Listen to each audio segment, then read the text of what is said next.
My fellow Guardians, what is going on, y'all? Welcome back to another Planet Destiny Garden of Salvation raid guide. My name is Sly from SlyNation, and I'm here to take you through the final boss encounter within the Garden of Salvation, known as the Sanctified Mind. Now, just like in the other videos, we're going to hit up team composition, weapons and mods, we'll talk about sorting out the map of this encounter, and finally, the new mechanics involved. We'll then set all of that into motion and go through it step by step. Now, this guide's been created with the mindset that you've already passed through the first 3 encounters and you know the mechanics required of each. In this final boss phase, we'll have to take everything you've learned and apply it to this fight while dealing with yet 2 new elements and waves of enemies. The Sanctified Mind and the enemies within, they're not really that hard, like at all. But it's not the enemies that make this encounter somewhat difficult, it's the mechanics that have to go off without a hitch. This boss fight has some leeway built into it, but if something glitches or if there's a major mistake, it will usually end up with a wipe, as there's really not that much room for error, something we'll talk about within this video. Now, the last thing I wanted to say before we get started is this, guys. There are quite a few ways to do this encounter. Just like the others we talked about, this method is one of the easiest to learn and safest all around, while still being fairly quick. There might be faster methods or strategies out there, but this one has proven to be a great middle ground and the easiest to learn. And with that, Guardians, let's begin. So, team composition, this is going to be similar to the Constipated Mind. It's all about damage here. So, Warlocks have a minimum 1 well of Radiance with Lunafaction boots on for sniper reloads. 2, of course, would be best. But once we get into teams, there will be opportunities for Warlocks to be Voidwalkers, Dawnblade, or Ticklefingers. As long as there's going to be at least 1 well for damage phase, the rest is up to you and your team. For the Titans out there, you can run Bubble for added damage, or like Warlocks, go for an ad clearing super, such as Fist of Panic, Hammers, or just a Sentinel for the best of both. Hunters, once again, you can either go Golden Gun with Nighthawk, or you want to go Tether. We'll talk about the usefulness of Tether in a few, but once you start a few runs, and if ads are not a problem, then I personally would switch over to Golden Gun for added damage. Now, if ads do become a problem, and some start to sacrifice, then have a Tether handy. I'll explain what to do with it next. Okay, so now moving on to weapons. Once again, this is going to be similar to the loadouts you used in the last encounter, the Consecrated Mind. Izanagi with the Catalyst or Whisper of the Worm. Now, Izanagi, of course, still proves to be the DPS king as long as you do not double reload. If all you have is Whisper, then it still proves to be quite a powerful weapon. Now, if you're lacking both, I personally would go for a primary sniper such as Tranquility, and then perhaps a linear fusion such as Sleeper Simulant or Crooked Fang. I completed a run a few days ago while using Sleeper the entire way through just to see how it would work, and surprisingly, I was doing just about the same amount of damage as Whisper users, but of course behind Izanagi's. Either way, it's enough firepower to get through this encounter and complete it within a decent amount of time. Now, depending if you're running an exotic primary or heavy, you will then need something to clear ads with, so Recluse, once again, is a great thing to use here, but Mida Mini would work, as does the Raid Fusion Rifle. Once again, totally depends on which exotic you plan to use and your loadout in total. Now, as for mods, there are quite a few raid mods out there that will help you within this encounter. If you can think to use it, Relay Defender is quite the damage boost and it stacks, but so far, the Tether mod seems to be my favorite for this encounter, as you'll see why here in a few. Okay, Guardian, so moving on here, let's quickly go over the map, how this fight works, and then we'll put everything together. So to start out, when you're looking down at the encounter, there are 2 colors that you need to learn, white or blue, and then orange. If you're looking at the boss and while he's floating there, notice how his shield turns 2 different colors? These are the same colors you will see during the fight, a sort of blue whitish color and orange. Looking at the boss, blue is going to be left, orange is right. This encounter is separated into left and right sides. Now notice the platforms down below. There are Vex relays down there just like the ones you were guarding in the last encounter. These relays or totems are sort of in a semicircle or in a line from left to right. I believe there are 7 of them in total, however you only need to worry about 2 at any given time. 1 will be blue, 1 will be orange. When the encounter begins, 2 of these 7 totems will become active, 1 on the left, 1 on the right, once again blue and orange. Vex will try to sacrifice 2 of these relays. After each damage phase, these relays will relocate to another position. It could be something as easy as, the one right behind you, or the one all the way on the other side of the map, as far as it can go. Keep an eye out to where your relays are located because they do move. So there are once again 2 new mechanics to learn here on top of everything else that you've been through within this raid. The first new mechanic to learn, portals. Now these portals, combined with moats from the last encounter, to make this new mechanic we're about to talk about. There will still be immune shields flooding in trying to sacrifice at the active relay, and once again, in order to stop them, you need the enlightenment buff. To do this, you have to take a portal to one of two places. I personally call them islands, one on the left and one on the right. You can see them from the rally flag. One is located way over here, the other is way over there on the right. One left, one right. Now to get there, you need to shoot the boss in a certain location. Notice the Sanctified Mind has two red lights on them. One is on the thigh, the other on the shoulder. If you shoot the left thigh, remember blue equals left, a blue portal will open which takes you to the left island. You and another teammate will have to run through the portal as quickly as possible and grab as many motes as you can while you're there. Now once you're inside, even though you can still look out and see the boss, you cannot shoot from back there. There's an invisible wall that blocks everything. So once you've collected every mote possible, and I do mean every mote you can, you need to tell your teammates that you're done. So call out and say pull left or pull right, bring back left, something to that effect. Once again, your teammates have to shoot the thigh, which will automatically teleport the two that are on the island back to the main area. With your pants full of motes, you now need to deposit them. Motes that come from the left island can only be deposited on the left relay. If you look closely at the motes, when they drop, notice that they are actually colored. One's going to be blue, the other's going to be orange. The left island drops blue motes, the right island drops orange motes, and of course, blue motes go into the blue relay, orange motes go into the orange relay, which you'll see next. The key here is to slightly stagger your deposit. Like always, you need to have an order here. One person deposits immediately while the other waits 10 seconds or so. Once you deposit, it's your job to spray as many shields and pop as many shields as possible. Now don't worry about killing ads here, just get rid of as many shields as you can see. Once that first wave is taken care of, have the second player then deposit, because remember, depositing motes gives you the enlightened buff to take down shields. Now while the first team is back spraying down shields, the second team on the right, the orange team, consisting of two more people dedicated to running motes, have to be heading into the same blue portal.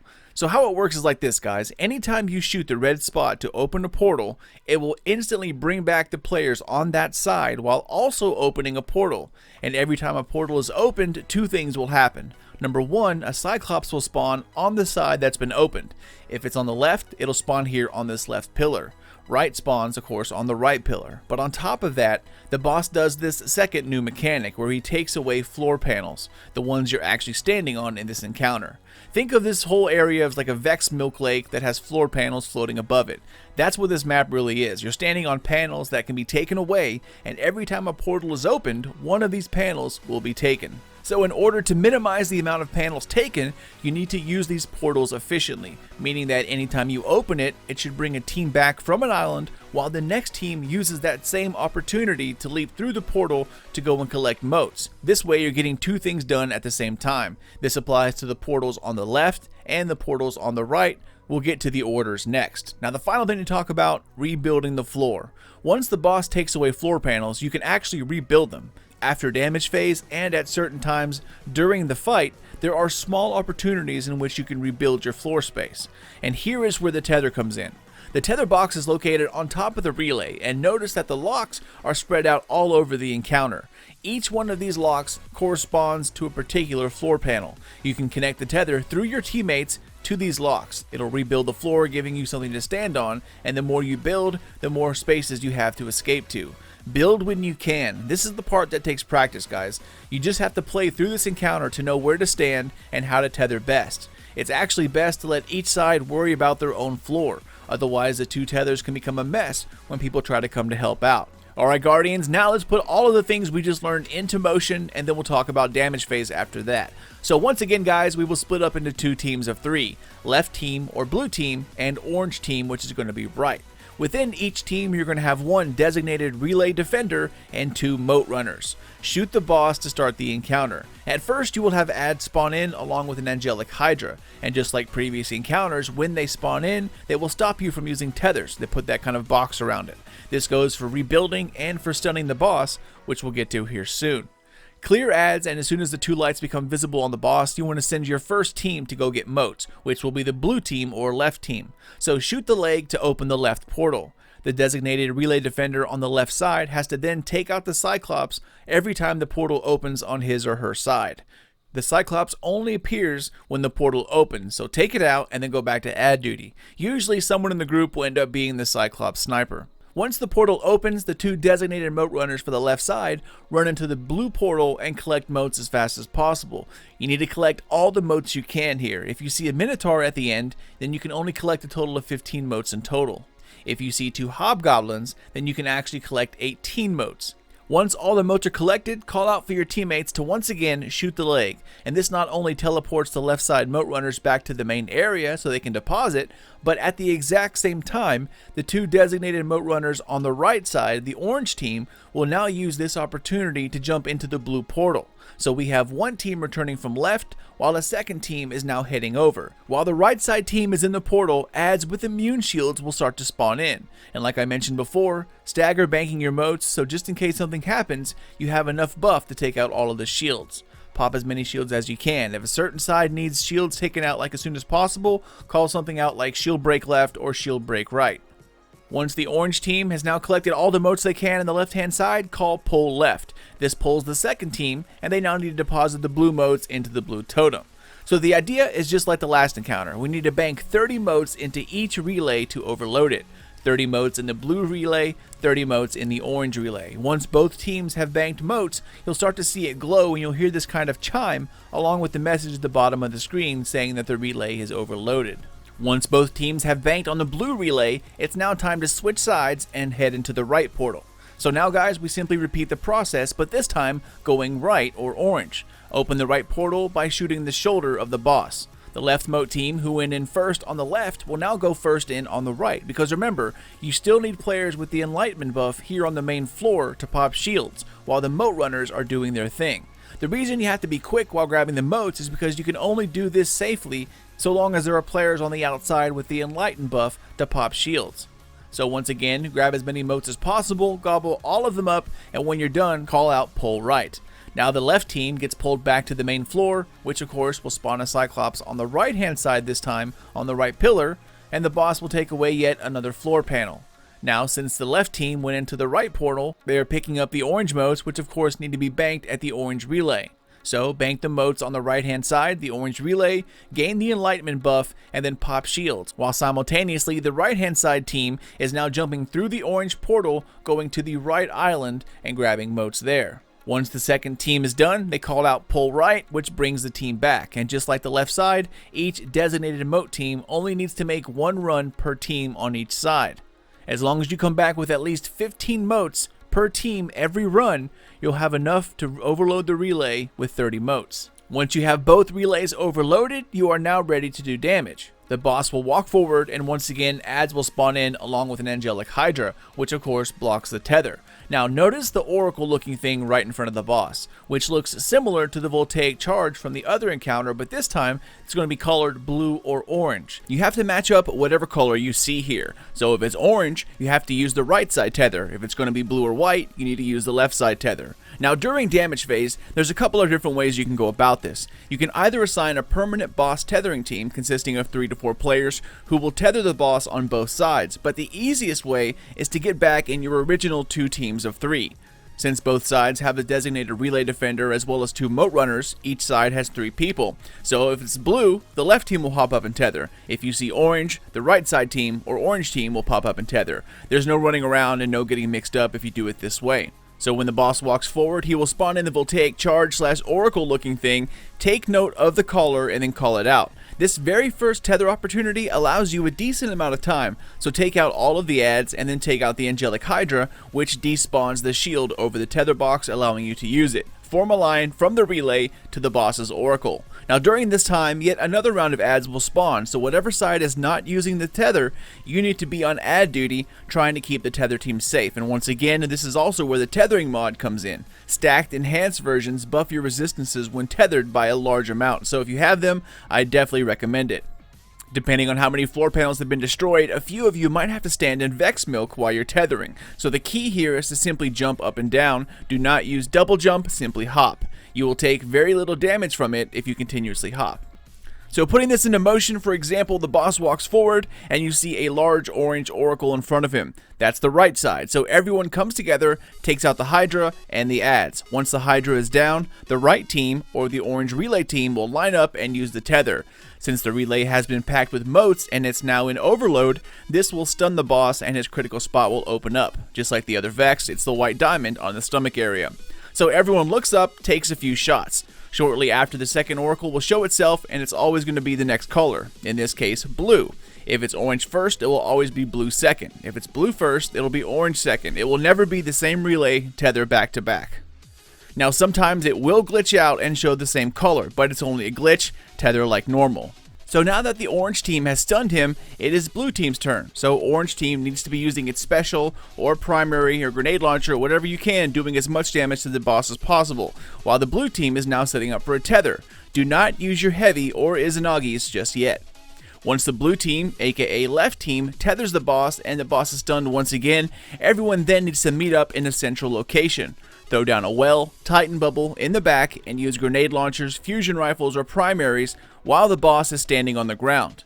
Once the Sanctified Mind rises up into the air, this is when you want to use your golden gun, your heavy, Izanagi's, Whisper, or whatever your main damage weapon is. The best damage combination right now that I'm aware of is Wendigo for the boss while he's at ground level, and then Masterworked Izanagi's when he's up in the air. Why he takes more damage in the air versus on the ground, I really have no idea, but take advantage of it and do not waste your ammo when he's on the ground. Lay into the boss as much as possible, and once he goes back down, congrats my friend, that is one full round. Simply do this one, possibly two more times, and you should be done. Letting each side tether their own color allows for a little extra damage because you can shoot the boss during the entire tethering phase. So after one side tethers, they then stop what they're doing and simply lay into him with grenade launchers, special weapons, or primary while the next side tethers the boss. This will give you the most time to do damage, and usually you can easily two-phase this guy using this method. Just remember that once you're done with damage, separate back into your designated sides and teams, and now get ready to rebuild as many floor panels as possible. The left side will rebuild the left, the right will rebuild the right. Try not to help out too much because once again, if you have everybody flooding in to help out with the tether just bounces off all kinds of different weird ways and it just messes it up. You'll miss your opportunity, and now you have to do an entire phase with almost no floors. And that's usually what will end up wiping a team. After damage phase is over and you're trying to rebuild, it does take a few seconds for new relays to pop up, which will change position, so you will probably not be banking on the same relay as you did the first round. So just keep an eye out to where your relay has moved to, as this will also be your tether. Build as many floor panels as you can while you can, and then once the Angelic Hydra spawns in, that's pretty much your cue that your building round is over. So take it out, and now you're pretty much back at the start of the round. Repeat the same process you did in the exact same order. Left portal first, then go to the right, overload both relays, do the damage phase, drop the dude, and then congrats my friend, you have just beat the Sanctified Mind. Like I mentioned before, Guardians, the enemies here really are not the problem. At least with contest mode off, they're not the problem. It's making sure your timing with breaking immunity shields coincides with the next team returning before more ads show up and the first team loses their enlightenment. And on top of that, making sure you have 15 motes every time you bank at your relay, all the while rebuilding the floor. Every once in a while, a mote will fall off the side of the island and you only come back with 14 motes. If this happens, it's okay as long as the next team who goes in sees hobgoblins, because remember, if you see 2 hobgoblins, they'll drop 18 motes versus 15 if you have a minotaur. So if you have a minotaur back to back, you have to grab 15 motes both times to get your 30 to be able to overload that relay. If you have minotaurs both times and one mote goes off of the edge, you have to then send back one person on that same side just to get one mote so you can overload the relay. So grabbing every mote is crucial for this strategy. Sometimes the RNG will be forgiving and give you 2 hobgoblins back to back. Other times it'll give you 2 minotaurs and then you'll lose a mote and have to go back a third time, which kind of throws a wrench into everything. And if you're new to this encounter, it usually ends up becoming a wipe. But if you've been doing this for a while now, you can adjust and keep going. But yeah, that's about it, Guardians. This boss fight is just like all the other bosses in Destiny. Kind of hard the first week, but as the weeks move on, it becomes muscle memory and starts to fade into an easy clear. The more you do it, the easier it becomes, and I hope that this guide will help you get your first clear, and you can move on to the other strategies that might be harder, but in the end, will save you time.